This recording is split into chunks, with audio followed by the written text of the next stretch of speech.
여러분 안녕하십니까? 뉴스데스크 제주입니다. 추석 연휴 사흘째를 맞아 고향 방문과 제주 관광을 마치고 돌아가는 귀가 행렬이 본격적으로 시작됐습니다. 제주공항에서는 오늘 제주 출발 항공편 좌석이 대부분 매진된 가운데 4만 6천여 명이 다른 지방으로 빠져나갔고 연휴를 맞아 4만 1천여 명이 들어와 모두 8만 7천여 명의 승객들로 붐볐습니다. 제주항에서도 여객선 12척이 목포와 부산 등으로 승객들을 실어 날랐습니다. 2019년 외국인 주민 한가위 한마당이 오늘 제주대학교 체육관에서 열렸습니다. 오늘 행사에는 외국인 노동자와 다문화 가족 유학생 등 1,500여 명이 참가해 친선과 화합을 다지는 프로그램과 생활지원 상담 등이 진행됐습니다. 또 베트남 출신 선원 3명의 가족 8명을 제주로 초청하는 가족 상봉 행사도 열렸습니다. 제주 지역에 현재 등록된 외국인은 2만 5천여 명입니다. 제주 MBC 등 지역 언론 3사가 4사가 실시한 도민 여론조사에서 드림타워 카지노 설치에 대해 반대하는 의견이 압도적으로 높았습니다. 오라 관광단지 추진에 대해서는 찬반 의견이 팽팽했습니다. 박성동 기자입니다. 내년 3월 준공 예정인 드림타워. 도심 한가운데 들어선 38층짜리 초고층 빌딩에 카지노가 설치되는 것에 대한 의견을 물었습니다. 반대한다는 의견은 68.8%로 찬성한다 23.8%보다 압도적으로 높았습니다. 반대 의견은 모든 계층에서 고루 높았고 40대와 제주시 을선거구, 1차 산업 종사자에게서 특히 높은 반면 찬성 의견은 30대와 자영업자에게서 상대적으로 높게 나타났습니다.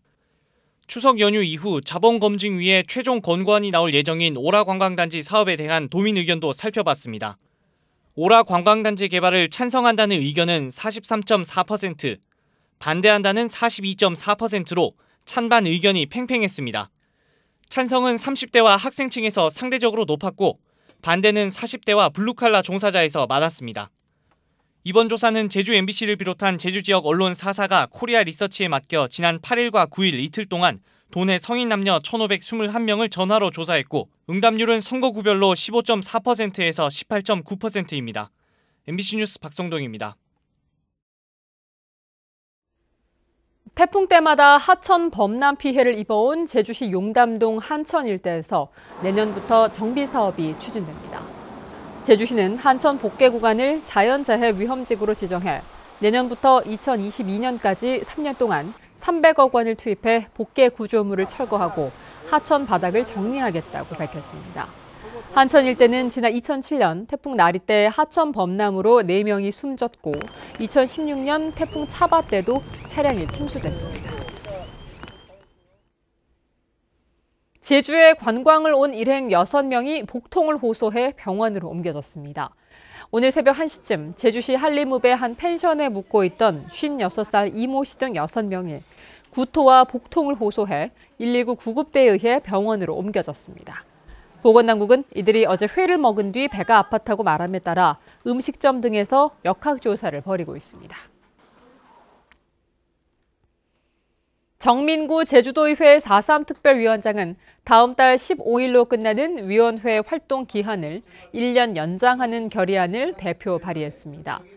정민구 의원은 국회에 계류 중인 4.3 특별법 개정안 통과와 희생자에 대한 배보상 문제 해결 등 각종 현안 해결을 위해 활동 기간 연장이 필요하다고 밝혔습니다.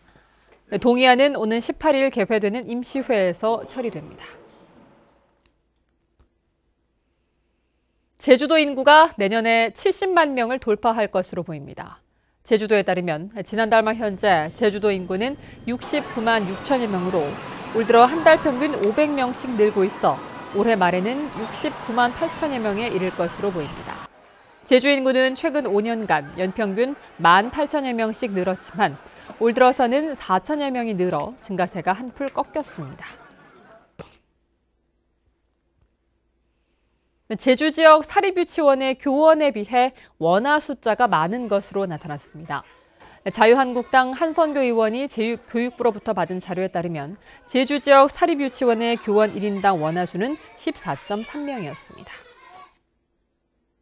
뉴스데스크 제주였습니다. 고맙습니다.